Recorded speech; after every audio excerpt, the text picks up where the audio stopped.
Welcome to Atheist Bulletin. I am Dr. Samaram, Atheist Center, Vijayawada. I am Pramila, Atheist Center, Vijayawada.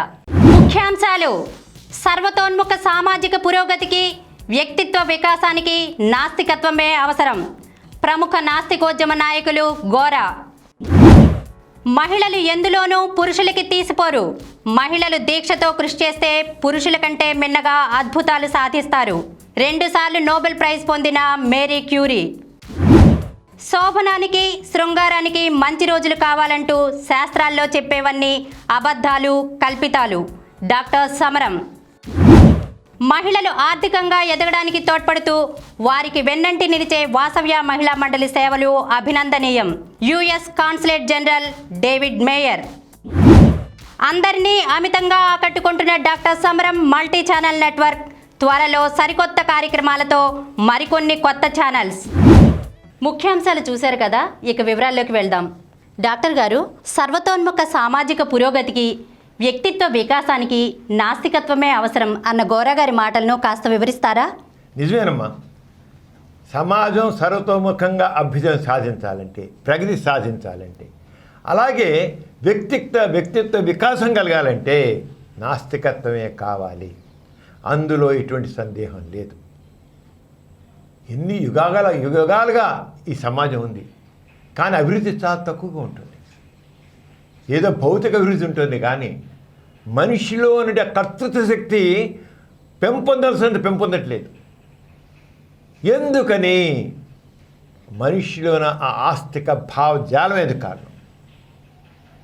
ఎందుకంటే ఆస్తికత్వంలో వాళ్ళు ఏమనుకుంటారు, దేవుడు ఉన్నాడు, ఆ దేవుడు మనకంటే సర్వశక్తివంతుడు, అంతా వాడే నడిపిస్తుంటాడు, మానవుడు అల్పుడు. అంటే ఆస్తికత్వం అంటే దేవునిలో ప్రగాఢ నమ్మకం, రెండోది తను అల్పుడుగా భావించడం. అంచేత తన శక్తిని చాలా తక్కువ అంచనా వేసుకుంటాడు. దీనివల్లనే సమాజంలో ఎన్నో అవకతవకలు, అసమానతలు, అంటరానితనం, ఒకళ్ళు నీచగా చూసేది, అణచివేత, ఇవన్నీ ఉంటున్నాయి. దుర్మార్గం ఉంటుంది, దోపిడీ ఉంటుంది. ఈనాడు సమాజంలో దుర్మార్గం ఉంది, దోపిడీ ఉందని మనం ఊరికి బాధపడిపోతాం. కానీ దీనికంతటికీ మూలం ఆస్తికత్వం, ఆస్తిక భావజాలం. ఎందుకంటే నేనేం చేయలేను, నేను నిమిత్త మాత్రుని, నీ అల్పుణ్ణి అని తనలో ఒక బానిస ప్రవృత్తిని అలా ఉంచుకుంటాడు. అందుకనే ఆ బానిస ప్రవృత్తి వల్ల, నీ అల్పుణ్ణి అనుకోవడం వల్ల, ఈ అల్పుని అనుకోవడం, ఈ బానిస ప్రవృత్తి దేనివల్ల వచ్చింది? తనకంటే మించిన శక్తి ఒకటి ఉంది, నేను ఒకటి తెలిస్తే దైవం ఒకటి తెలుసును అనుకుంటాడు. అలాగే నేను నిమిత్త మాత్రం, నాకేంటి, నీ శక్తిహీనుడు అనుకుంటాడు. దాంతో ఒక సుపీరియర్ పవర్, ఒక సుప్రీం పవర్ ఏదో ఉందని దానికి దాసం అయిపోయి తన యొక్క కర్తృత్వ శక్తిని కోల్పోతున్నాడు. దానివల్లే ఒక అస్పృశ్యత ఉందంటే, అంటరాంతరం ఉందంటే, వాడు ఏమనుకుంటాడంటే, నన్ను దేవుడు ఇలా పుట్టించాడు, నా నుదిటి రాత, నా విధి, దైవ నిర్ణయం, నేను అంటరానివాడిగా ఉంటాను, నేను అంతే, నేనేం చేయగలను, ఇంతే నా బతుకు, నాకు ఎన్ని శక్తి సామర్థ్యాలు ఉన్నా నేను ఇంతే, నేను పనికిరాని వాడిని అనుకుంటాడు. ఎందుకు వచ్చింది? ఆస్తిక భావజాలతో ఉండబట్టి. ఆస్తిక భావజాలం ఏంటి? నేను అల్పుణ్ణి అని, నో, నేను దీనికి వ్యతిరేకంగా నేను వ్యతిరేకిస్తాను, ఏంటి ఒకటి ఎక్కువ ఒకటి తక్కువ, ఈ అసమానతలు ఎందుకు ఉండాలి, ఈ అసమానతలను ఎదిరిస్తాను అని అనుకుంటే వాడు తప్పకుండా వ్యవస్థను మార్చగలడు. కానీ ఎందుకు మార్చలేకపోతున్నాడంటే తనలోని ఆస్తిక భావజాలం ఉండబట్టి, ఆస్తికత్వం ఉండబట్టి. నాస్తికత్వం ఏం చేస్తుంది? ఏ దేవుడు లేదు, దెయ్యం లేదు, ఏమీ లేదు, దేవుడు లేడు, అసలు నీకటి సుప్రీం పవర్ అనేది లేదు, నువ్వే దీనంతని నిర్ధారించేది నువ్వే చేయగలవు, నీలోనే శక్తి ఉంది. అంచేత నువ్వు సర్వశక్తివంతుడివి, స్వేచ్ఛగల వ్యక్తివి, స్వేచ్ఛగా ఆలోచించు, స్వతంత్రం కోసం పోరాడు, నీ మార్పు తీసుకొచ్చి నువ్వు ఎంత పని చేస్తావో ఆ పనికి అలా ఫలితం ఉంటుంది. అంతేగాని నేను పని చేస్తాను, ఆ రిజల్ట్ మాత్రం దైవాధీనం అనుకుంటే మాత్రం జరగదు. ఇప్పుడు ఆస్తికత్వం అదే. ఆస్తికత్వంలో నువ్వు చెయ్యి, కానీ ఫలితం దైవాధీనం. భగవద్గీత చెప్తాడు, చెయ్యి కానీ ఫలితం గురించి ఆలోచించకు, అది ఎవడో ఇచ్చేది. కానీ నాస్తికత్వం ఏం చెప్తుంది? కృషి చేయి, ఆ కృషికి ఫలితం కూడా నువ్వే అనుభవిస్తావు. అంటే ఎంత కృషి చేస్తావో అంత ఇదవుతావు. ఎవరు దీన్ని చేశాక నువ్వు కృషి చేసిన ఫలితం రావట్లేదు అనుకో, తక్కిన వాళ్ళకి సహకారం ఇంకా పొందలేదు అన్నమాట. నీ వ్యక్తిత్వంలో నువ్వు దాన్ని తగ్గట్టు చేసుకోవట్లేదు అన్నమాట. అంచేత నీ ఎఫర్ట్స్, నీకు అది ఇతర మానవ సంబంధాలని నువ్వు పెంచుకో, నీ కృషి చేయి, నలుగురు తీసి కృషి చేయి, తప్పకుండా మారుతుంది. అంటరాంతరం ఉంది, ఈ అంటరాంత వ్యవస్థ మీద తిరుగుబాటు చేయి, ఏమవుతుంది? అందుకని అలా అంటరాంతరం మీద వ్యవస్థ నాస్తిక చైతన్యం ఉండబట్టే, నాస్తిక భావజాలం ఉండబట్టే వాళ్ళ నాస్తికత్వం పేరు తెలియపోవచ్చు. కానీ ఈ అసమానతల మీద, దుర్మార్గం మీద వాళ్ళు తిరుగుబాటు చేయబట్టే మనకు వస్తుంది. అది నాస్తికత్వం అంటే. ఆ నాస్తికత్వం విధి రాత, నుదిటి రాత, కర్మ, పూర్వజన్మ శుక్రుడు ఇది చేసిన దీనిలో ఫలితం ఇది, ఇవన్నీ నాస్తికత్వం ఉండవు. అందుకే నాస్తికత్వం అనేది ఈ వ్యవస్థ మారాలంటే, సర్వతోన్ముఖ అభ్యుదయం రావాలంటే నాస్తికత్వమే రావాలి. నాస్తికత్వం వచ్చినప్పుడే వ్యక్తి చైతన్యం వస్తుంది, వ్యక్తి కర్తృశక్తి విలువ వస్తుంది, మరి వ్యక్తిత్వ వికాసం వస్తుంది, సమాజంలో మార్పు, ఆర్థిక అసమానతలు దొరుకుతాయి. ఇప్పుడు ఏంటి మరి ప్రతి దానికి ఏ రంగానికి తీసుకో నువ్వు, అది ఆర్థిక రంగం తీసుకో, రాజకీయ రంగం తీసుకో, సామాజిక రంగం తీసుకో, నైతిక రంగం తీసుకో, కళారంగం తీసుకో, లేదా వైజ్ఞానిక రంగం తీసుకో, అన్నిట్లోనూ ప్రగతి రావట్లేదు, సరిగ్గా ఉండాల్సిన లేదంటే కారణం ఆస్తిక భావజాలమే మూలం. గుర్తించండి, ఆస్తిక భావజాలం వల్ల మనిషి యొక్క అభ్యుదయం, మనిషి యొక్క ప్రగతి ఆగిపోతుంది, స్లోగా వెళుతుంది. ఎవరైతే ఆస్తిక భావజాలాన్ని పక్కబెట్టి, పక్కన పెట్టి నేను కష్టపడతాను, నేను ఫలితం పొందుతాను అని అనుకుంటాడో, తన కర్తృశక్తి నమ్ముకుంటాడో అక్కడ. లేకపోతే ఇప్పుడు ఏమిటి ఇలా ఊరు అనగబడి ఉంటాడు, వాడు కొంత పని చేస్తాడు, ఏదో ఒక వ్యతిరేకతలు వస్తాయి, వ్యతిరేకతలు వచ్చేకల్లా నేనేం చేయగలను, నేను మితిమతునే కదా, నేను అల్పుణ్ణే కదా, నేను అల్పుణ్ణే కూడా ఏదో మారుస్తా అనుకుంటున్నా, నేను పిచ్చోడిని, నేనే లేదు, అంతా దైవ నిర్ణయమే, ఏదో పిచ్చోడినయ్యి నేను వ్యతిరేకత నేను తిరుగుబాటు చేస్తున్నా అని అనుకుంటాడు. కానీ నాస్తికుడు అలా అనుకోడు. ఇవాళ కాదు రేపని ఎల్లుండి కానీ ఎప్పటికైనా సరే మార్పు వచ్చి తీరుతుంది, నేను పట్టు వేడకుండా చేయాలి, దీక్షతో చేయాలి, ఎవడు నిర్ణయించేది లేదు అని అనుకుంటే ఆస్తికు. ఒక రాజకీయ వ్యవస్థ అనుకుందాం, ఆ రాజకీయ వ్యవస్థలో వాళ్ళు ఎంతో అధికారం ఉన్నవాళ్ళు వాళ్ళు చాలా దుర్మార్గం హరిస్తారు, దోపిడీ చేస్తున్నారు, అన్నీ చేస్తున్నారు. ఆ రాజకీయ పరిస్థితులు నాకంటే ఎక్కువ, రాజకీయ నాయకులు నాకంటే ఎక్కువ, ముఖ్యమంత్రి నాకంటే ఎక్కువ, ప్రధానమంత్రి నాకంటే ఎక్కువ అనుకోబట్టి వాళ్ళు ఏ శాసనాలు చేసినా వాళ్ళు ఒప్పుకుంటున్నాడు, చేస్తున్నాడు. అలాగా ఏమిటి అసలు? అలా కాదు, నేను పూనుకుంటే ఈ రాజకీయ శక్తులను కూడా నేను మార్చగలను, ఈ ప్రధానమంత్రి మార్చగలను, ముఖ్యమంత్రి మార్చగలను, వీళ్ళ ఎవరైతే శాసనకర్తలు నేను మార్చగలను, చేసిన చట్టాలను కూడా నేను మార్చగలను అనుకుంటాడు ఆ నాస్తిక చెప్తున్నాడు. ఏం చేద్దాం? ప్రభుత్వం నా మీద ఉంది అనుకోబట్టి ఆ మీదనికల్లా వాడు అల్పుడుగా భావిస్తున్నాడు. అందుకనే ఆస్తికత్వం వల్ల మనుషుల్లో నేను అల్పుణ్ణి అనే భావం ఉంది. అల్పుణ్ణి కాదు, man is supreme, I can achieve అనుకోవాలి. ఆ కెన్ అచీవ్ ఎక్కడి నుంచి వచ్చింది?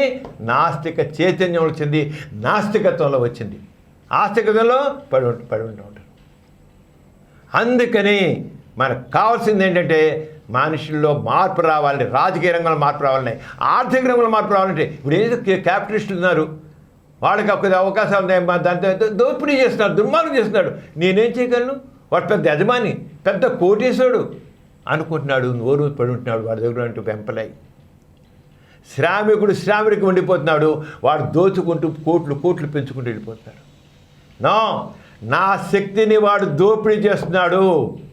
ఆ శక్తిని వాడు దోపిడీ కాదు, ఈ ఉత్పత్తిలో నాకు కూడా భాగస్వామ్యం ఉంది. నేను కష్టపడబట్టే వాడికి లక్షల కోట్లు వస్తున్నాయి. నాకు దీంట్లో ప్రాధాన్యత రావాలి అనుకున్నాడా, మార్పు వస్తుంది. లేకపోతే ఆర్థిక వ్యవస్థలో ఎందుకని ఈ రకమైన అసమానతలు ఉన్నాయి, ఎందుకు ఇంత క్యాపిటలిస్ట్ సొసైటీ వస్తుంది, ఎందుకు పేదవాడు పోతున్నాడు, ధనికుడైపోతున్నాడు. నాస్తికత్వంలో అలా కాదు. ఎవడు నువ్వు కష్టపడి మార్చాలి, ఈ అసమానతను మార్చాలి అని అనుకుంటే మారుస్తాడు.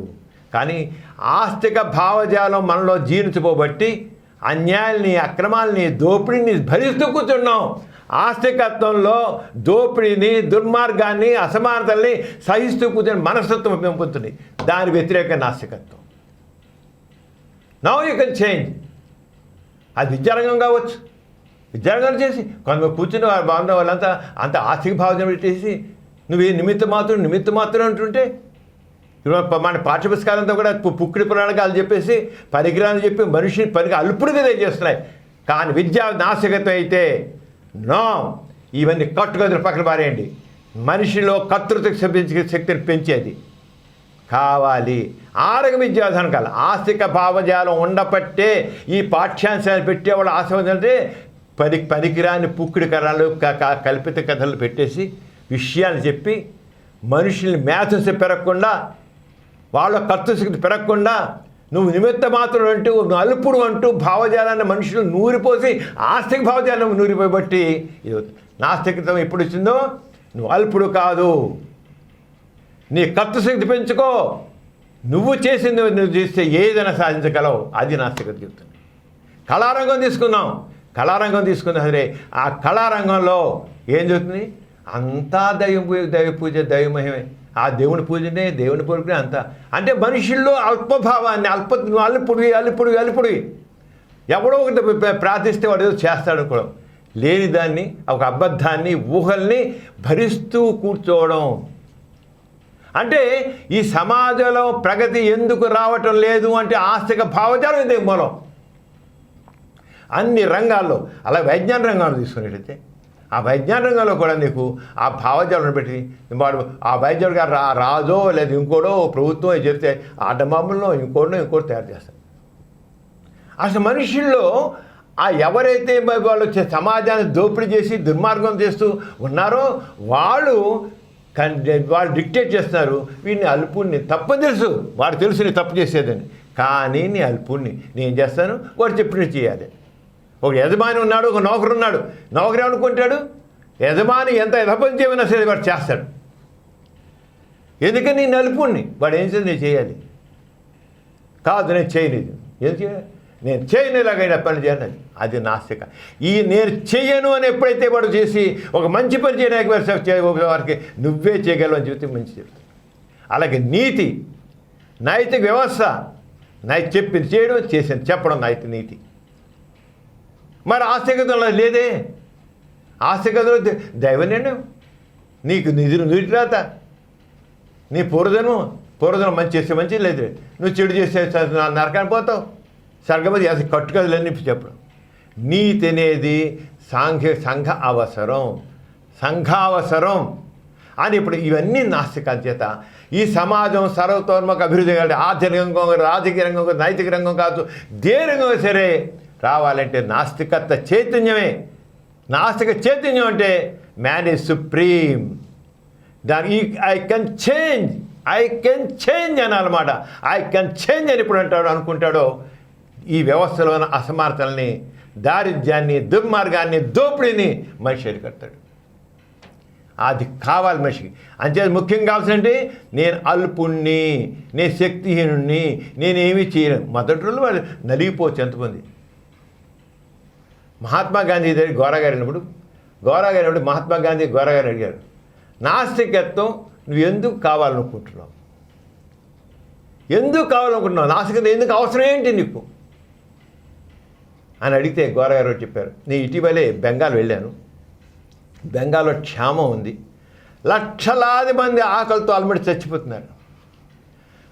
అక్కడ ఎన్నో గోదాములు ఉన్నాయి, దాని నిండా ధాన్యం ఉంది, గోధుమలు ఉన్నాయి, అన్నీ ఉన్నాయి. ఆ గోదాముల పక్కనే వందలాది మంది ఆకలితో అలమటించి చచ్చిపోయారు. లక్షలాది మంది బెంగాల్ క్షామం లక్షలాది మంది చనిపోయారు. గోరా గారు చెప్పారు ఎందుకు వీళ్ళ చనిపోయారు. కారణం వాళ్ళ ఆస్తిక భావం, ఆస్తిక భావజాలం. ఎందుకంటే పెద్ద దేవుడిని అలా పుట్టించాడు, నా దగ్గర డబ్బులు లేవు, ఏం కొనుక్కోలేను, ఏం చేయలేను అని అలాగా దాన్ని భరిస్తూ కూర్చున్నాడు వాడు. ఆ భరించి చివరికి చనిపోయాడు. దాన్ని చెప్పారు గౌరవ గారు. అదే ఒక కుక్క అయినట్లయితే తన ఆకలిగా ఉంటే ఎక్కడైనా ఒక ఆహారం అంటే ఎగిరిపడి ఆ ఫుడ్ని తీసుకుని తింటుంది. ఆరంగానే వీడు ప్రభుత్వం మీద పేసి నువ్వు ప్రభుత్వము, నిన్ను ఎన్నుకున్నాము, నువ్వు మా ప్రజాప్రతినిధివి, లేదా నువ్వు రాజువు, నువ్వు మాకు సంక్షేమం కోసం రాజు ఉన్నావు, నువ్వు చెయ్యాలి ఆయన తిరుగుబాటు చేసి వాడితే చేయించుకునేవాడు. కానీ ఎందుకు తిరుగుబాటు చేయలేదు, ఎందుకు వాడితే చేయించుకోలేదు, ఎందుకు వాడి కోసం చేయలేదంటే ఆశపడి నువ్వేం చేయలేవు, నువ్వు మెత్త మాత్రమే, నీకు ఇలా పెట్టి పుట్టు అంతే, నువ్వు చేతగాని వాడివి, చవటవి, అల్పుడివి, ఒక బానిసవి, నువ్వు బానిసవి అని నేను బానిసని అనుకున్నాడు వాడు. అక్కడే మహాత్మా గాంధీ కూడా బానిసత్వం పనికిరాదు అన్నాడు. గోరా గారు చెప్పాడు కదా, ఎస్ యూఆర్ కరెక్ట్ అన్నాడు గాంధీ. ఆ ఆస్తిక భావజాలం వల్లే ఈ సమాజంలో ఇవి వస్తాయి. Man is supreme, I can change. నాస్తికత్వం చెప్పేది ఐ కెన్ చేంజ్ అనేది. అంచేత సామాజిక సర్వతోన్ముఖ అభివృద్ధికి, పురోగతికి, అలాగే వ్యక్తిత్వ వికాసానికి, వ్యక్తి వికాసాన్ని తన మీద తనకు నమ్మకం, కాన్ఫిడెన్స్, ఆ కాన్ఫిడెన్స్ రావడాలి, తన శక్తిని నమ్ముకోవాలి, తను చేసి వెళ్తే చేస్తాడు. అప్పుడే సమాజ వికాసం, వ్యక్తిత్వ వికాసం వస్తుంది. దానికి రావడానికి ఏ కావాలని ఆ నాస్తికత్వమే కావాలి. నాస్తికత్వం ద్వారానే ఈ సమాజంలో అసమానతలు పోతాయి, దారిద్ర్యం పోతుంది, దోపిడీ పోతుంది, దుర్మార్గం పోతుంది, అణిచివేత పోతుంది. అది కావాలి. అది అందుకని నాస్తికత్వం కావాలి. నాస్తికత్వం ద్వారానే సమాజంలో మార్పు వస్తుంది. డాక్టర్ గారు, మన ప్రతి బులెటిన్లో సామాజిక పురోభివృద్ధికి, మానవ కళ్యాణానికి తోడ్పడిన ఒక ప్రముఖ మహనీయుని గురించి చెప్పుకుంటున్నాం కదా, ఈసారి ఎవరి గురించి చెబుతున్నారు? ప్రిమిల, ఈసారి మహిళా లోకానికే తలమానికం ఏంటి, ప్రపంచంలోనే తలమానిక వ్యక్తి మేరీ క్యూరీ గురించి చెప్తారు. ఈ మేరీ క్యూరీ అంటే చాలా సాధారణ మహిళ, ఆర్థికంగా కూడా ఎంతో తక్కువ వ్యక్తి, అసలు ఈ పేదరికంలో ఉన్న మనిషి అన్నమాట. ఆమె గొప్ప శాస్త్రవేత్త, 2 సార్లు నోబెల్ ప్రైజ్ వచ్చిన మహిళ, 2 సార్లు నోబెల్ ప్రైజ్ ఫిజిక్స్లో, కెమిస్ట్రీలో. నోబెల్ ప్రైజ్ అంటే మరి ప్రపంచవ్యాప్తంగా దానికి అందరికి ఒక అంగీకారం ఉండాలి, చాలా గొప్ప విషయాలు, కొత్త విషయం కావాలి. ఆ నిజంగా చేసింది అంతకుముందు ఎవరు చేంజ్ తీసుకొచ్చినాడు. ఈమె 19వ శతాబ్దం చెందింది. ఇప్పుడు మనం 21వ శతాబ్దంలో ఉన్నాం.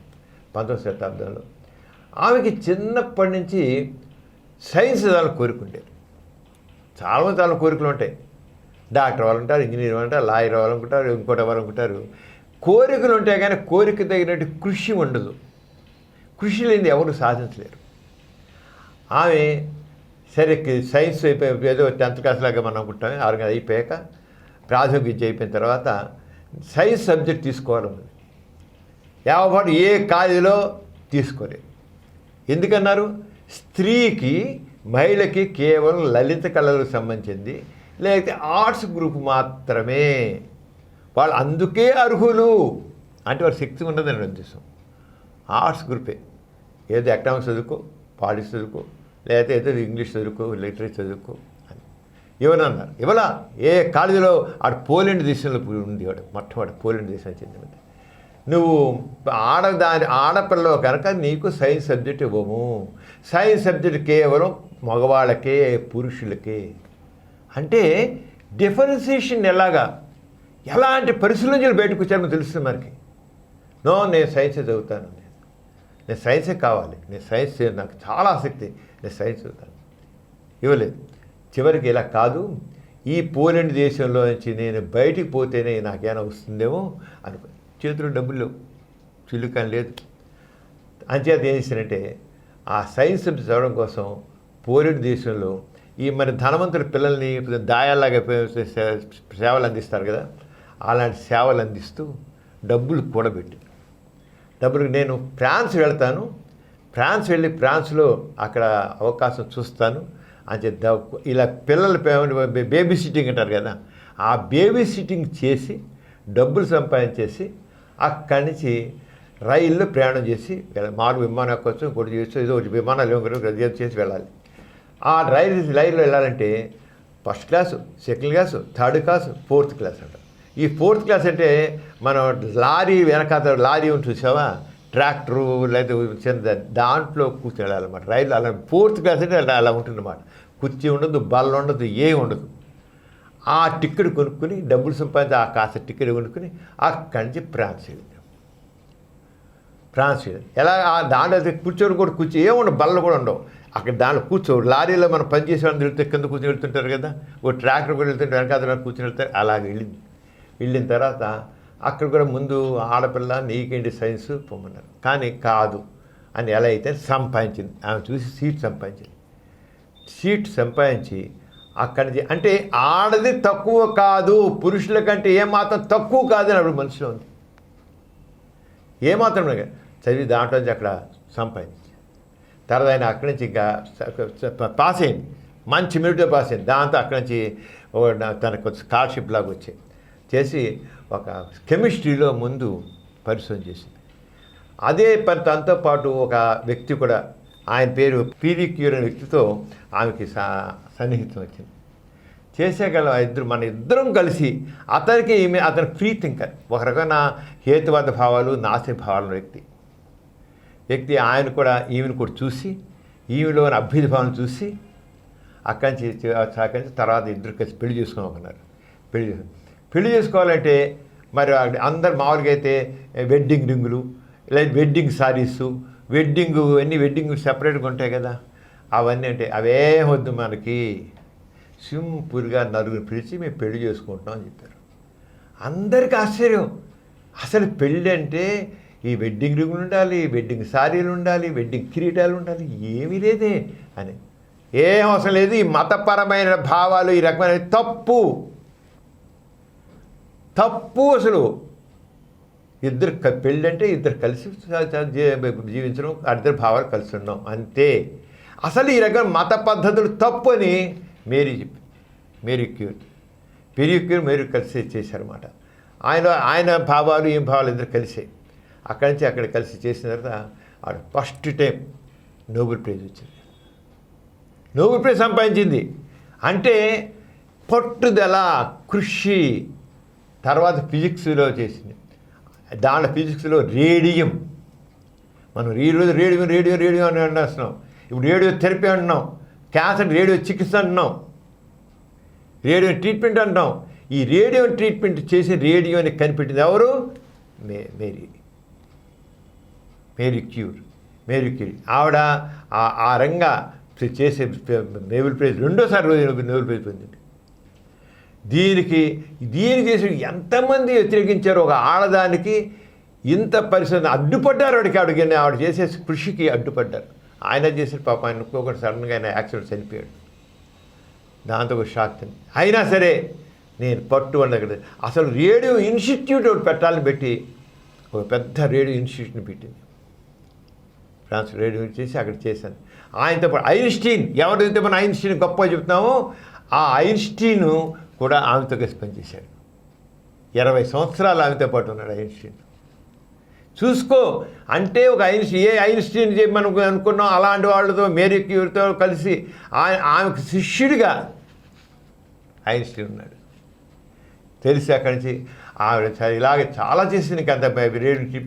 ఆవిడ ఏంటంటే ఇత పెరిక్యూర మాత్రము ఆయన ఈ ఎక్స్రేస్ వాటి మీద రాంగ్ టర్న్ ఎక్స్రే అనేది వచ్చింది. ఇప్పుడు ఎక్స్రే మిషన్ ఎక్స్రే ఫిల్మ్స్ అంటామే, అదంతా రాంగ్ టర్న్ ఎక్స్రే చేసినంత వాళ్ళ హస్బెండ్.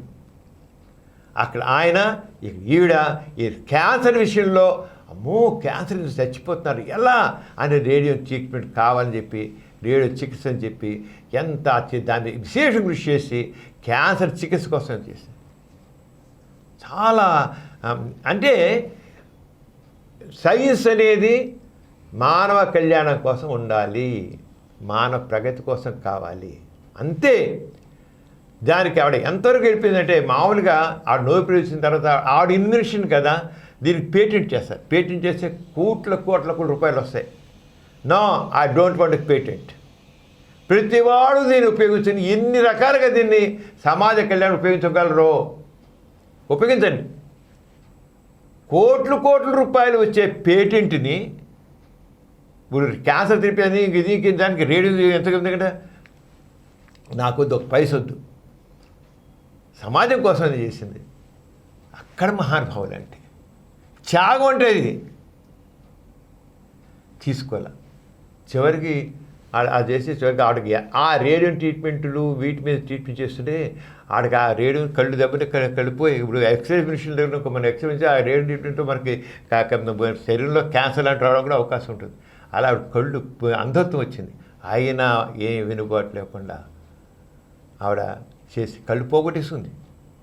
కళ్ళు పోగొట్టిన సైంటిస్టు, అంధురాలుగా కూడా తన నుండి విద్యార్థులకి తను ట్రైనింగ్ ఇస్తూ, ఇంకా విచిత్రం చెప్పాలంటే ఎంత నోబెల్ ప్రైజ్ వచ్చిన వ్యక్తిని కూడా ప్రొఫెసర్గా తీసుకున్నారు విశ్వవిద్యాలయంలో.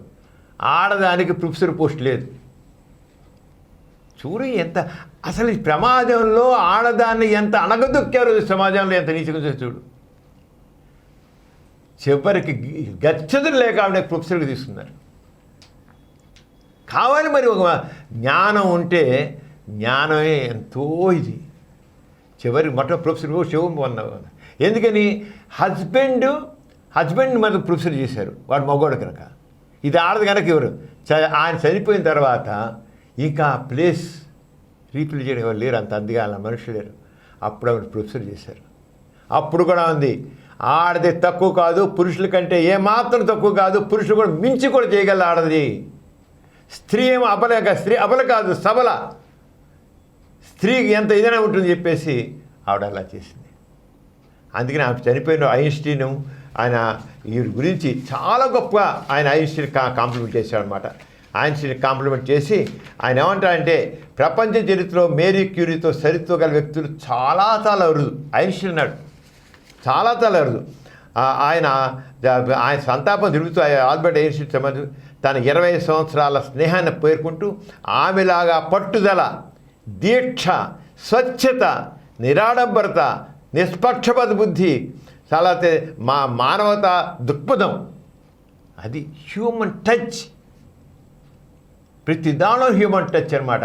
అలాంటి వ్యక్తిని మనం చూడడం కోరిపోయామని చాలా బాధ వ్యక్తపరిచేశాడు. మానవతావాది. అందుకనే ఈ ప్రపంచాన్ని ముందుకు తీసుకెళ్లేది, మంచికి నడిపించేది సంఘ దృష్టిశీలు నాస్తికులే. నాస్తికులు కావచ్చు, హేతువాదులు కావచ్చు, రేషనిస్ట్ కావచ్చు, ఎవరైతే దైవభావాన్ని పక్కన పెట్టేశారో, ఎవరైతే మనిషికి విలువ ఇచ్చారో, సశక్తి విలువ ఇచ్చారో, వాళ్ళే సమాజం తోడ్పడ్డారు. ఎవరిలో అయితే ఆస్తిక భావజాలం ఉందో వాళ్ళు దాసమై బానిసభం ఉండి వాళ్ళు ఆ మానవత్వాన్ని కూడా మర్చిపోయారు. అంచేత ఎవరైతే దేవుని యొక్క ఉనికిని అంగీకరించలేదో, ఎవరైతే తమ అలుపులు అనుకోలేదో, వాళ్ళలోనే కర్తృశక్తి ఉంది, వాళ్ళలోనే సృజనాత్మకత ఉంది. వాళ్ళే దేనికి దాసం అవ్వకుండా ఉండి ముందుకు నడిపించారు సమాజాన్ని, అన్ని రంగాల్లో ముందు నడిపించారు. అది టెక్నాలజీ చేశారు, ఆస్తులు చేయలేదనలేదు. కానీ వాళ్ళు కొంత దూరం వచ్చాక ఆగిపోతారు, లేకపోతే మరోవైపుకు వెళ్ళిపోతారు. అందుకని మానవతావాదులు, నాస్తికులే, వీళ్ళే సమాజానికి చక్కగా తోడ్పడేవాళ్ళు. అంచేత ప్రతి వ్యక్తి మానవతావాదిగా మారాలి, నాస్తికుడిగా ఉండాలి, తీయాలి, చేసి చెప్పాలి. వాస్తవికత, సంఘ దృష్టి, వ్యక్తిత్వం. గోరగారు ఏం చెప్పారు? నాస్తికత్వం. ప్రతి వ్యక్తి వాస్తవికత ఉన్నది, సత్యం చెప్పు, సత్యాన్ని అంగీకరించు. సంఘ దృష్టి కలిగి ఉండు. సంఘ దృష్టిలో మానవత్వం, వ్యక్తిత్వం. స్వేచ్ఛగా నీవు ఆలోచించు, స్వేచ్ఛగా కృషి చేయి. అది నాస్తికత్వం అంటే. మేరీ క్యూరీ కూడా ఆ రంగం పయనించింది కనుకే రేడియం లాంటిది వాటి కూడా పేటెంట్ చేయకుండా సమాజానికి నాకది డబ్బులు కావాల్సింది సమాజం ముందుకెళ్ళాలి. నేను చేసిన విజ్ఞానం దేనికోసం, నేను చేసిన కృషి చేయకుండా సమాజ ప్రగతి కోసం, నా కోసం కాదు, ఈ సమాజం కోసం. మళ్ళీ డబ్బులు చేసుకుంటే అలాగే నేను డబ్బుల కోసం కాదు, నేను చేసిన సమాజం కోసం. అది ఎక్కడుంది, ఎవరిలో ఉంది? నాస్తికుల్లో ఉంది, హేతువాదులు ఉంది, మానవవాదుల్లో ఉంది. అప్పుడే సమాజం ముందుకు వెళ్తుంది. ఎథీష్ సెంటర్ బులెటిన్లో చిన్న విరామం.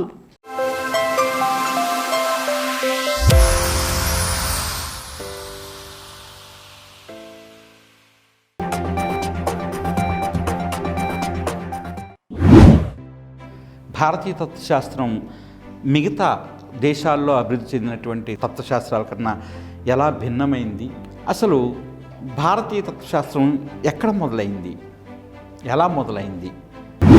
ప్రపంచవ్యాప్తంగా చాలా నాగరికతల్లో తాత్విక సాంప్రదాయాలు మొదలయ్యాయి. గ్రీకు తత్వశాస్త్రము, చైనా, భారతదేశము, ఈజిప్టు ఇటువంటి చోట్ల తాత్విక సాంప్రదాయాలు మొదలయ్యాయి. వేదాలు, 4 వేదాలని, అందులో ప్రతి వేదంలోనూ కూడా ఋగ్వేదము, యజుర్వేదము, సామవేదము, అథర్వణ వేదంలో ప్రతి వేదంలో కూడా ఒక్కొక్క దాంట్లో మళ్ళీ 4 భాగాలు ఉంటాయి. సంహిత, బ్రాహ్మణాలు, అరణ్యకాలు, అలాగే ఉపనిషత్తులు ఉంటాయని తెలుసుకున్నాము. ఈ ఆర్యుల యొక్క సంస్కృతిలో మొట్టమొదట చనిపోయినటువంటి వ్యక్తి ఎవరంటే యముడు. మనకి మరణం తర్వాత ఎక్కడికి వెళ్తాం అనేది ఒక ప్రశ్న, మరణం తర్వాత మనలో ఏ భాగం వెళుతుంది అక్కడికి అనేది ఇంకో ప్రశ్న.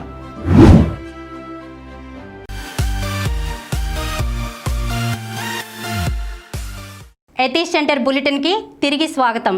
డాక్టర్ గారు, శోభనానికి, శృంగారానికి మంచి రోజులు కావాలంటూ శాస్త్రాల్లో చెబుతుంటారు కదా, ఈ విషయమే మీరేమంటారు? అసలు శాస్త్రం అంటే ఏంటంటే విజ్ఞానము అని. విజ్ఞానం ఏంటి?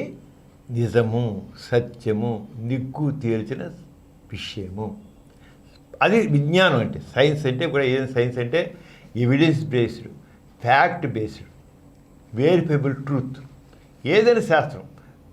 శాస్త్రం అంటే ఒక నిజం అని. అంటే పుక్కిడి కథలు చెప్పే శాస్త్రాలు ఇప్పుడు అది మారిపోయింది. విజ్ఞాన శాస్త్రము, రసాయనిక శాస్త్రము, పదార్థ విజ్ఞాన శాస్త్రము అని అంటాం. అంటే ఏంటి?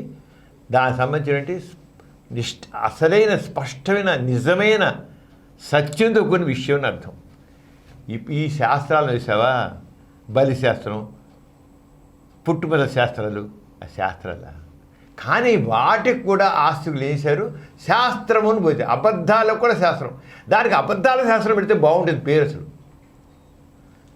ఈ బలి శాస్త్రం, పుట్టుమల శాస్త్రం, శోభనానికి శాస్త్రం ఇవన్నాయే, వీటికి అబద్ధాల శాస్త్రము అని పెట్టేసేసి అది పెట్టి చాలా బాగుంటుంది. కానీ ఆస్తులు చేయరు. ఎందుకంటే అసలు దేవుడే పెద్ద అబద్ధం.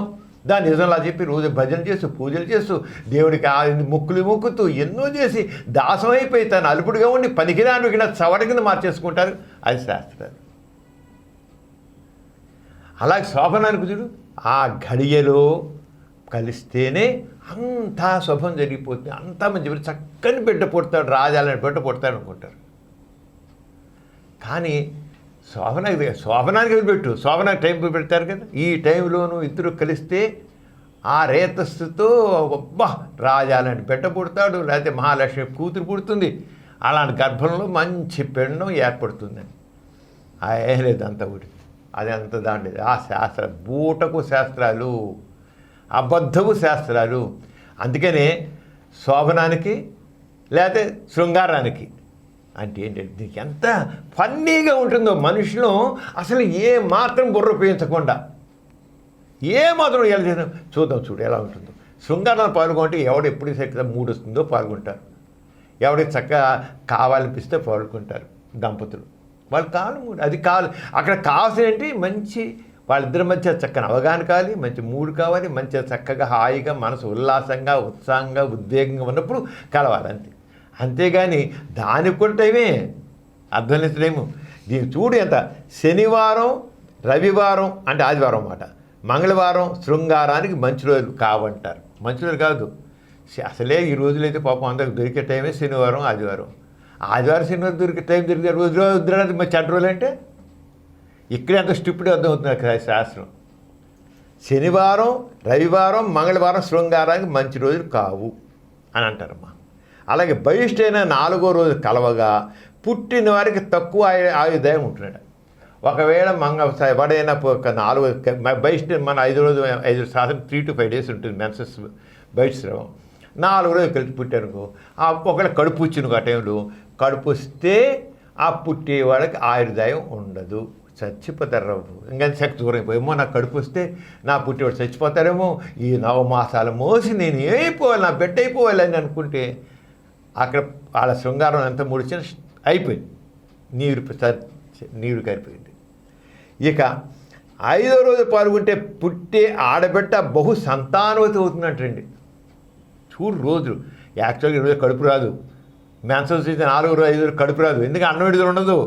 కానీ ఈ స్టూపిడ్ శాస్త్రాలు ఉన్నాయే, అర్థం లేని బూటకు శాస్త్రం పేరు చెప్పింది. దాని శృంగార శాస్త్రంలో 4వ రోజు పడితేనేమో తక్కువ 5 పుట్టే బిడ్డకి కడుపు వస్తే దుఃఖబిడ్డ. 5వ రోజు అయితే పుట్టే ఆడబిడ్డ బహు సంతానం అవుతాడు. పిల్లులు, ఎలకలు, కుక్కలు పిల్లలు పెడుతుంటాయి. అలాగే ఆడదానికి కూడా పిల్లలు పెట్టేసి ఏంటి ఇవ్వాలి, ఆడదానికి కూడా కట్టేసి. 6వ రోజు శృంగారంలో పాల్గొంటే సామాన్య వ్యక్తి అవుతాడట.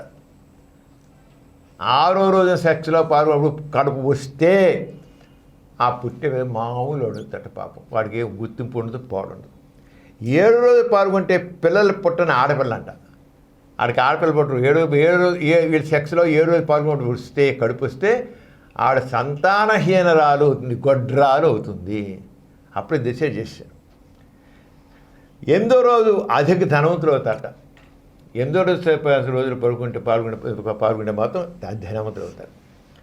9వ రోజు మహాపతివ్రత పుడుతుందట. అబ్బా, 9 మంచి అంకె అన్నమాట. అంటే 9వ రోజు సెక్స్లో పాల్గొనప్పుడు గర్భం వస్తే ఆ పుట్టే బిడ్డ మహాపతివ్రత. 10వ రోజు తల్లిదండ్రుల పేరు నిలబెట్టేవాడు అవుతాడట, మగపిల్లాడు పుడితే. 11వ రోజున నలుగురు నోళ్ళలో నానేవాడతాడు, పాపులర్ ఫిగర్ అవుతాడు వాడు. వాడు పెద్ద సహకారి. 12వ రోజున ఉత్తమోత్తమైన పురుషుడు, 13వ రోజు ఉత్తమోత్తమైన పురుషుడు పుడతాడట, అవుతాట. 13వ రోజున ఎక్కువ మంది భర్తలు ఉండే ఆడబిడ్డ అవుతాడు. పాపం తీసుకెళ్ళి దానికి ఎక్కువ మంది పెళ్ళాల్లో పచ్చగా ఈడిగట్టాడా, ఎక్కువ మంది ఉండే భర్తలు ఉండేవాడు అవుతుందట. 14వ రోజున ఆధ్యాత్మిక చింతకాలు వాడతాడు. 14వ రోజున.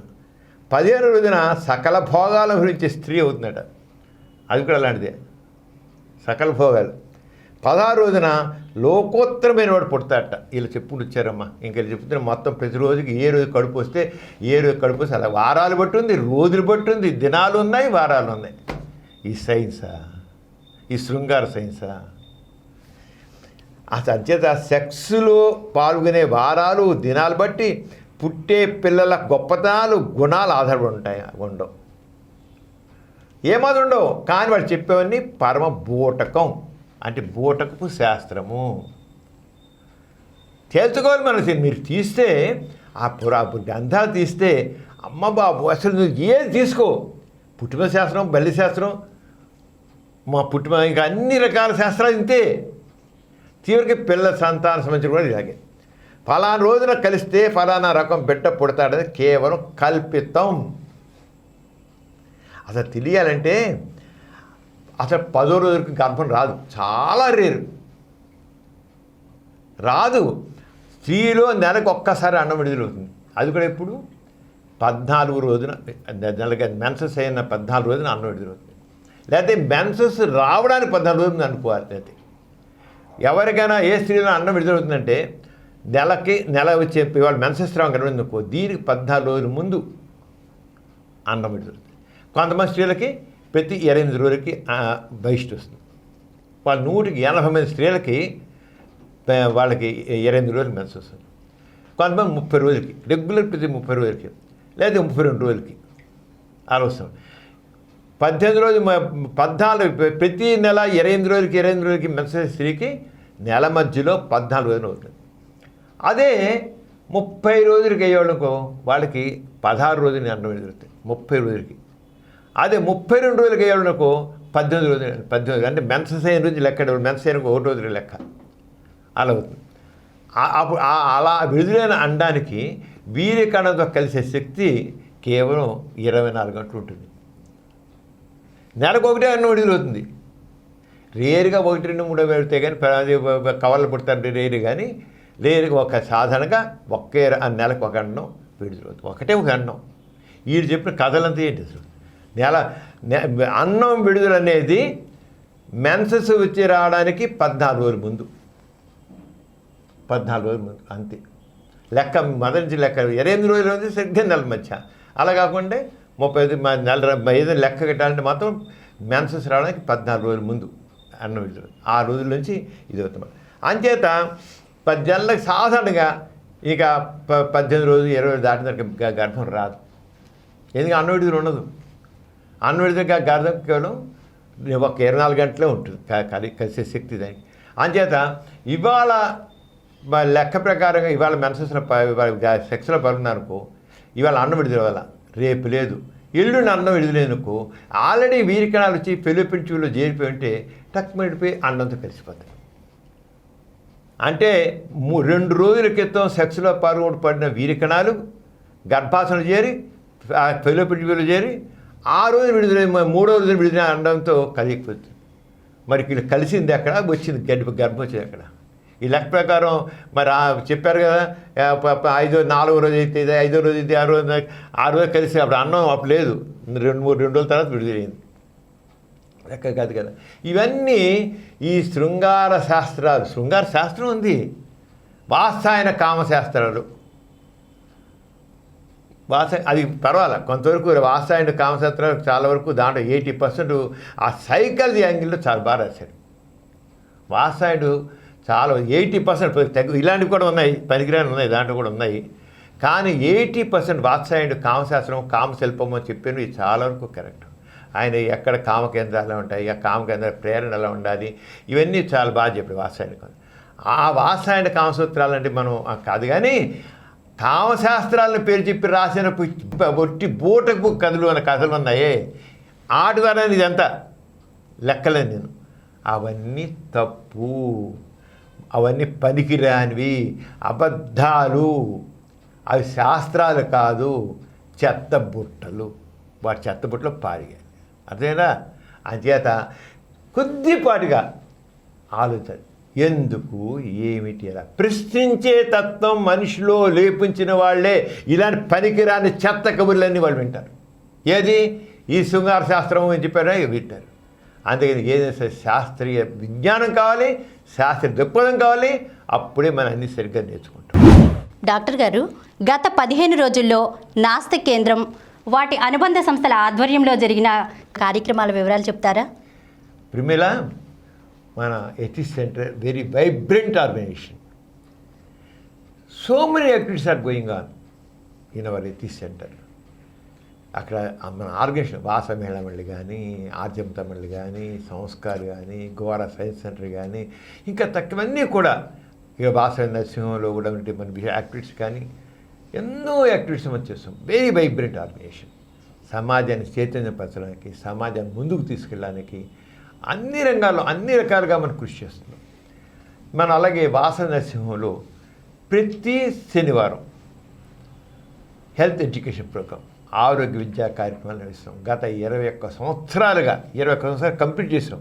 మన జనవరి 1కి 21 సంవత్సరాలు పూర్తయి. ఇప్పుడు 22 సంవత్సరం మొదలైంది. ఈ ప్రతి శనివారం ఈ కార్యక్రమం ఆ దాంట్లో నిపుణులైన వైద్యులు వచ్చి వారి రంగాల విషయాలు మాట్లాడుకోకుండా వైద్యశాస్త్రంలో ఒక రోగ నిర్ధారణ పరీక్షలు కొత్త ఎలా వచ్చాయి, అలాగే చికిత్సలు ఇటువంటి కొత్త పొంతలు తొక్కుకోవడం జరుగుతుంది. రాబోయే తరంలో రాబోయే యుగంలో ఇటువంటి సైన్స్ డెవలప్ అవుతుంది దీని గురించి అని కూడా ప్రతి వారం చెబుతున్నారు అన్నమాట. నాలెడ్జ్ ఇస్ పవర్ అంటాం, దాన్ని పెంచడం ఇవ్వడం కోసమే నాలెడ్జ్ పవర్, దానికోసమే మనం ఆరోగ్య విజ్ఞాన సదస్సులు నిర్వహిస్తున్నాం.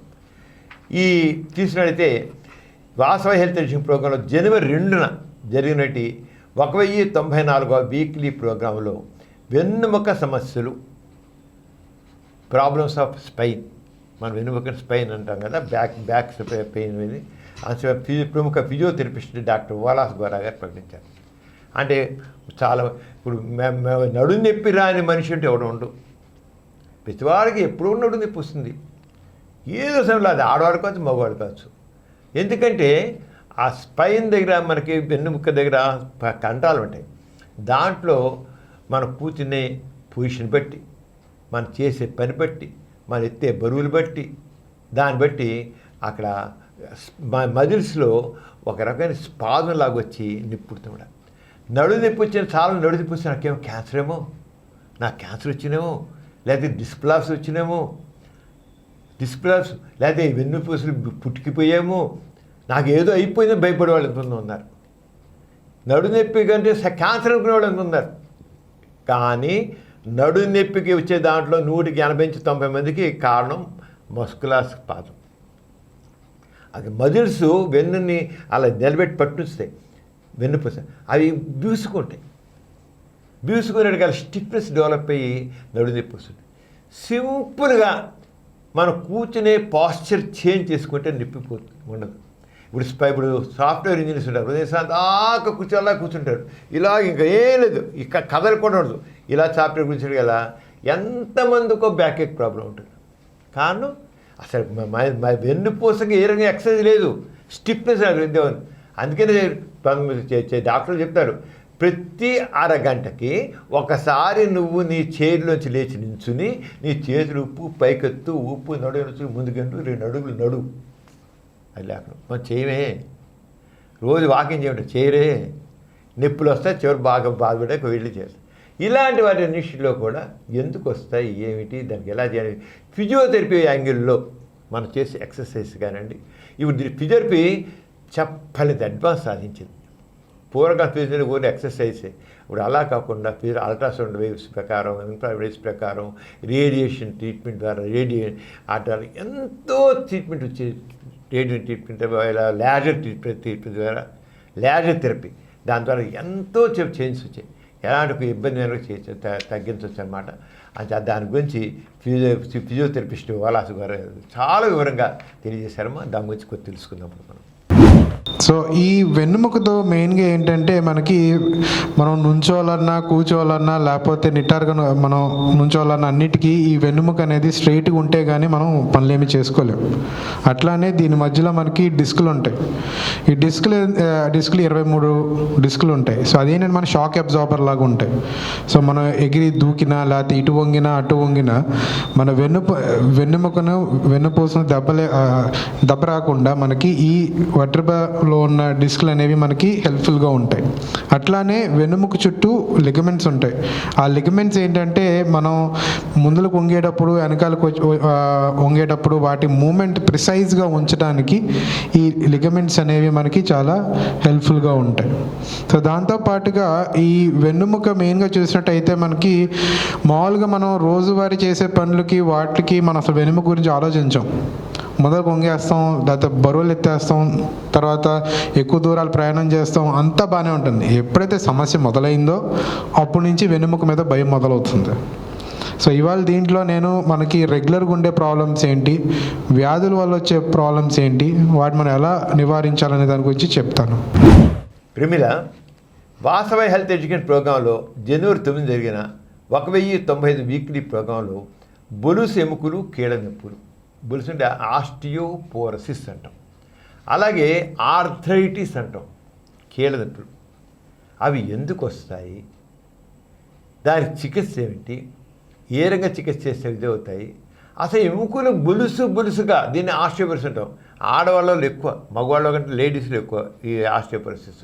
దీనికి ఏ రకమైన మన జీవన శైలిలో మార్పులు తెచ్చుకుంటే వీటిని ఎలా రాకుండా చేసుకోవచ్చు, వచ్చాకైనా వాటిని ఎలా తగ్గించుకోవచ్చు. జీవన శైలి, ఆ జీవన శైలి ఏమొస్తాయి, ముఖ్యంగాను మనం చూసిన ఆహారం వస్తుంది, మన అలవాటు, మంచి స్మోకింగ్, డ్రింకింగ్ లాంటి తప్పు కదా, పనికిరావు కదా. అలావన్నీ జీవనశైలి, చాలా నిద్ర లేకపోవడం, వ్యాయామం లేకపోవడం, ఇవన్నీ కూడా జీవన శైలిలో మనం మార్పులు సరిగ్గా చేసుకుంటే ఇవన్నీ పోతాయి, చాలా వరకు తగ్గిపోతాయి.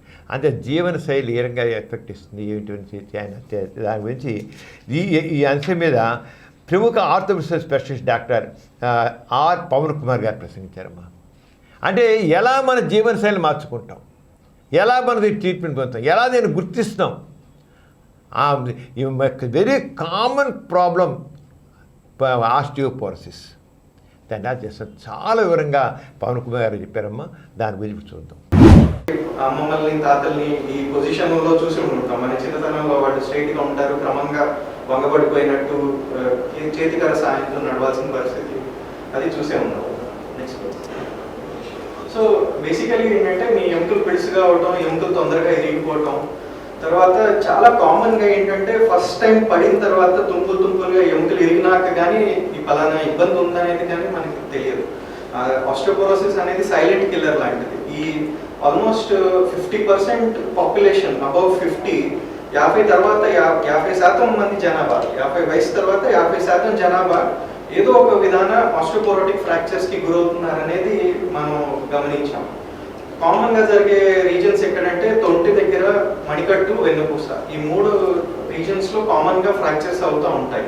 కొన్ని సందర్భాల్లో పడటం వల్ల నడుము నొప్పి వచ్చిన తర్వాత ఏదో నడుము నొప్పి పడటం వల్ల వచ్చింది అనుకుంటాం, కానీ తర్వాత 1 నెల తర్వాత 2 నెలల తర్వాత వస్తుంటారు. వాళ్ళకి ఎక్స్రే తీస్తే వెన్నుపూస ఏమో బాగా చిక్కినట్టు ఉంటుంది. సో అది కామన్గా చూస్తూ ఉంటాం. చిన్నపాటిగా పడేదానికి, బాత్రూంలో స్లిప్ అయి పడేదానికి తొంటి విరిగి బాల్ మార్పిడి పరిస్థితి లేకపోతే సర్జరీ పరిస్థితి రావడం అనేది గమనించాం. యతీష్ సెంటర్ బులెటిన్లో చిన్న విరామం. సైన్స్ నాలెడ్జ్ కార్యక్రమానికి స్వాగతం. పాము కాటు తిని చావుకి సిద్ధమై మంత్రం వేయించగా బతికి బట్టకట్టిన వాళ్ళు ఉన్నారు కదా, మరి వాళ్ళ మాట ఏమిటి? మంత్రానికి బలమే లేకపోతే వాళ్ళు ఎలా బతికారు? ఈ ప్రశ్నకి ఒకలాగా సమాధానం చెప్పవచ్చు. తిండి లేకుండా 60-70 రోజులు మనిషి బతికి ఉండగలగడేమో, కానీ నీళ్లు లేకుండా వారం 10 రోజుల కన్నా ఎక్కువ కాలం బ్రతకలేడు. కంగారులకి, ఇతర మార్సుపియల్స్కి ఇటువంటి పొట్ట సంచిని ప్రకృతి ఎందుకు ప్రసాదించింది? సుమారు 10 కోట్ల సంవత్సరాల క్రితం డైనోసార్ యుగం నడుస్తున్న కాలంలో తొలి క్షీరద జంతువులు బయలుదేరాయి. ఈగని జాగ్రత్తగా గమనిస్తే తన కాళ్లను లేదా చేతులను ఒకదానితో ఒకటి తరచూ రుద్దుకుంటున్నట్లు కనిపిస్తుంది. చేతులు శుభ్రపరచుకుంటుందా అన్నట్లు కనిపిస్తుంది, కానీ ఇది నిజానికి శుభ్రం చేసుకోవడం కాదు. చూసారా? ఇలాగే మన నిత్య జీవితంలో అనేక విషయాలని మనం గుడ్డిగా నమ్మేస్తూ ఫాలో అయిపోతూ ఉంటాం. అందుకే ప్రతి విషయాన్ని ప్రశ్నించడం మొదలు పెడితేనే అందులో పరమార్థం తెలుస్తుంది, మౌఢ్యం తొలుగుతుంది. యతీష్ సెంటర్ బులెటిన్కి తిరిగి స్వాగతం. ఇప్పుడు మనం ఈ వాసన దర్శనం జరిగే అన్ని కార్యక్రమాలు చూస్తాం కదా, దీంట్లో మనం చెప్పుకుంటున్నాం మనం బులెటిన్లో, యతీష్ బులెటిన్లో. ఇవి ఎంతో ఇంపార్టెంట్ మెడికల్ టాపిక్స్ని డాక్టర్ సమరం హెల్త్ ఛానల్, దాంట్లో మన డాక్టర్ సమరం మల్టీ ఛానల్ నెట్వర్క్లో డాక్టర్ సమరం హెల్త్ ఛానల్లో రెగ్యులర్గా అయిపోయిన నెక్స్ట్ డే మనం యూట్యూబ్లో పెడుతున్నాం. చూడండి, ఇవి చాలా చూస్తే చాలా విజ్ఞానం వస్తుంది. అందరికీ హెల్త్ గురించి చాలా అవగాహన ఉంటుంది. హెల్త్ ఛానల్లో రకరకాల విషయాలు మనం చెప్పుకుంటున్నాం. మనం డాక్టర్ సమరం మల్టీ ఛానల్, దాంట్లో 60 ఛానల్స్ ఉన్నాయి కదా, దాంట్లో ఈ ఛానల్ వస్తుంది. అంచేత ఎవరైనా మిస్ అయిపోయినా కాకుండా అప్పుడు లైవ్లో పెడుతున్నాం మనం. యాక్చువల్గా ఫేస్బుక్లో లైవ్ వచ్చేస్తుంది. మన డాక్టర్ సమరం గోపరాజుని ఆ అకౌంట్లో దీంట్లో తెలుస్తుంది. ఆ రంగా ఇది అందరూ కూడా చూడాలనుకుంటున్నాను.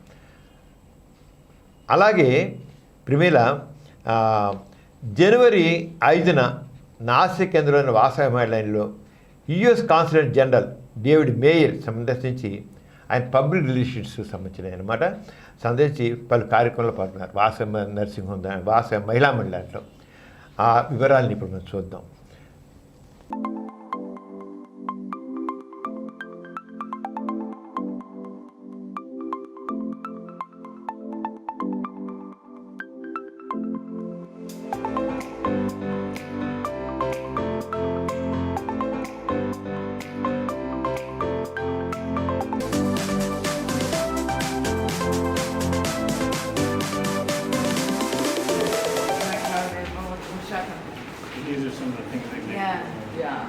In 1 week time they learned all these things because they all learned this driving and all.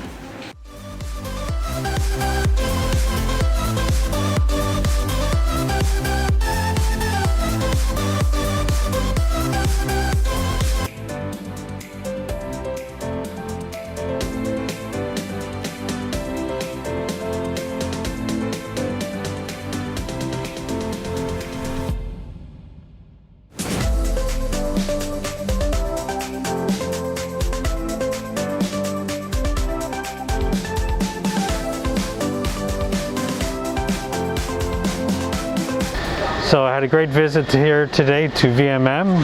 It was very useful to learn some of the projects that we've worked on together in the past, and I hope that we can continue our collaboration. There's certainly plenty of work left to be done to protect and support women and to work with our community partners, with the police and other organizations. So I think this is certainly a model that we should try to support and try to help expand to other parts of the state.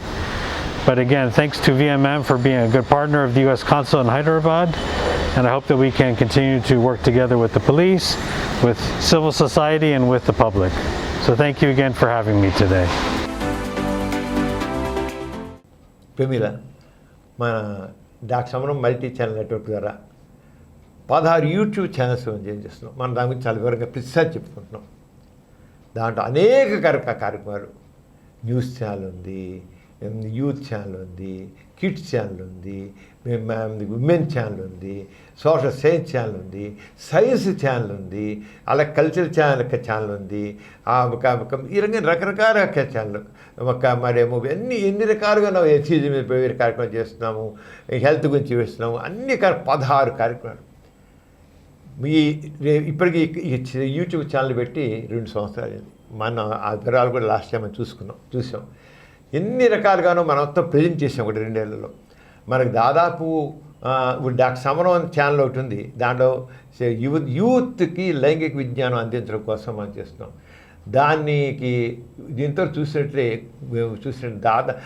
ఆ ఛానల్ని doctor సమరం ఛానల్ని ఎంతవరకు చూసేస్తే 14,90,00,000 పైగా మన జనవరి 1కి doctor సమరం అనే యూట్యూబ్ ఛానల్ని చూసిన 14,90,00,000 దాదాపు 15 కోట్ల మంది దాదాపు దాని వ్యూస్ ఉన్నాయి దానికి. అలాగే డాక్టర్ సమరం మీకోసం అది కూడా 1 కోటి పైనే ఉన్న వ్యూస్ ఉన్నాయి. అలాగే మొత్తం అన్నీ చూస్తే మనకి 17 కోట్ల పైన అయ్యారు. అది ఈ రకంగా డాక్టర్ సమరం మల్టీ ఛానల్ నెట్వర్క్ అనేది ఎందరినో ఆకట్టుకుంటుంది, ఎంతో విజ్ఞానాన్ని ఇస్తుంది, ఎంతో ఇస్తుంది. చాలా ఆకట్టుకుంటుంది. చూసిన వాళ్ళందరూ చాలా సంతోషిస్తున్నారు.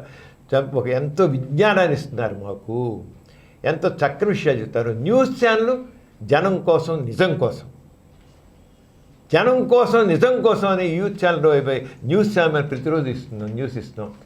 పేపర్లు అన్నీ కొట్టుకోవడం కాకుండా అసలైన న్యూస్ అనేది ఈ ఛానల్. అసలైన న్యూస్ చూడాలి అంటే డాక్టర్ సమరం మల్టీ ఛానల్ న్యూస్ ఛానల్ చూస్తే దాంట్లో తెలుస్తుంది అన్నట్టుగా. అందుకే దీంట్లో ఇలా చాలామంది రకరకాలుగా మాకు ఇంకా ఇది కావాలండి, అది కావాలండి, అది చూసిన వాళ్ళు కోరుతున్నాం మనకి ఇది కాదు అది కావాలని. అంచేత కొత్త కార్యక్రమాలు పెట్టడం, కొన్ని కొత్త ఛానల్స్ పడుతున్నాం. ఒకటి ఏంటంటే డాక్టర్ సమరం ఎథిస్ట్ ఛానల్, ఎథిస్ట్ బులెటిన్ సంబంధించిన ఛానల్స్, ఎథిస్ట్ బులెటిన్ ఛానల్. ఇప్పుడు ఆల్రెడీ డాక్టర్ సమరం ఎథిస్ట్ బులెటిన్ అనేది మనం ప్రతి నెల 1వ తారీఖు 15వ తారీఖు చూస్తున్నాం. చాలా చక్కగా ఆకట్టుకుని జనాల్ని. ఆ రంగానే దాదాపు ఫిబ్రవరి నెల నుంచి ఎథిస్ట్ బులెటిన్ ఛానల్ తెలుగులోనే కాకుండా హిందీలో వస్తుంది. ఎథిజం మీద, హ్యూమనిజం మీద, రేషనలిజం మీద చక్కని విషయాలు చెప్పడం కోసం atheist Hindi channel, atheist bulletin in Hindi, అలాగే ఎథిస్ట్ బులెటిన్ ఇన్ ఇంగ్లీష్ నెలకి 2 సార్లు వచ్చేది చేస్తున్నాం. అవన్నీ వివరాలు తర్వాత మనం చెప్పుకున్నాం. ఆల్రెడీ మన దీంట్లో ఛానల్లో చెప్తూ వివరాలు వస్తాయి కనుక చూడండి. ఆ విధంగా atheist bulletin channels in Telugu, English, Hindi 3 లాంగ్వేజ్లు వస్తాయి. అది కొత్త ఛానల్స్ పెడతాం. రెండోది స్పోర్ట్స్ ఛానల్. యూత్ అందరికీ స్పోర్ట్స్ మీద రకరకాల స్పోర్ట్స్, అది క్రికెట్ కావచ్చు, టెన్నిస్ కావచ్చు, బాల్ బ్యాడ్ కావచ్చు, ఏదో కావచ్చు, చాలా రకరకాల స్పోర్ట్స్ ఉన్నాయి.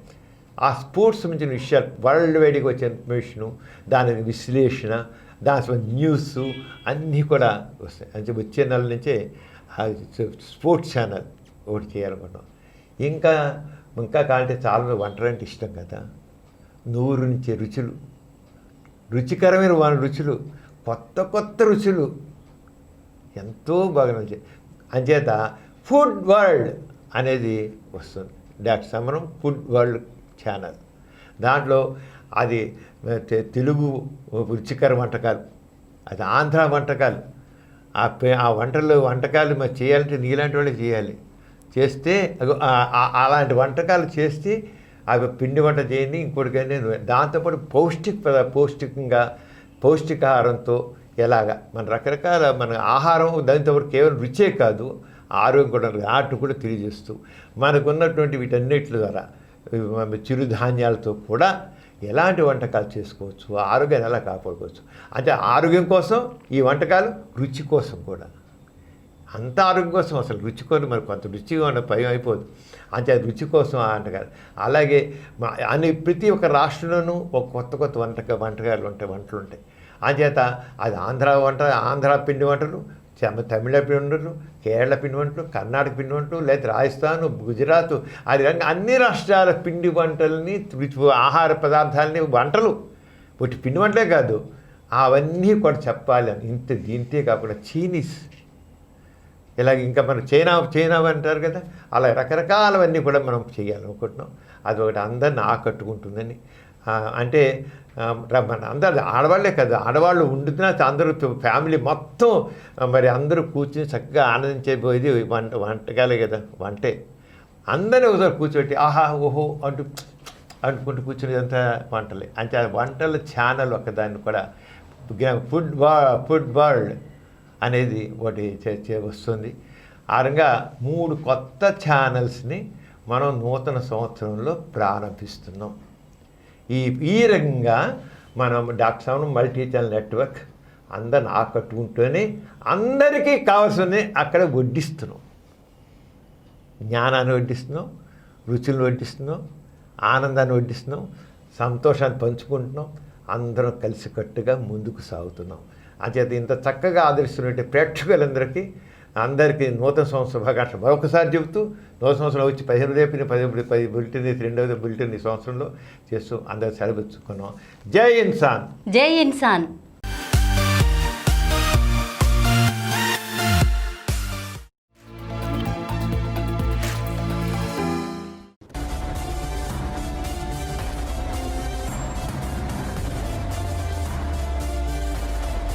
Please download Samaram multi-channel app and watch your favorite channels from your mobile.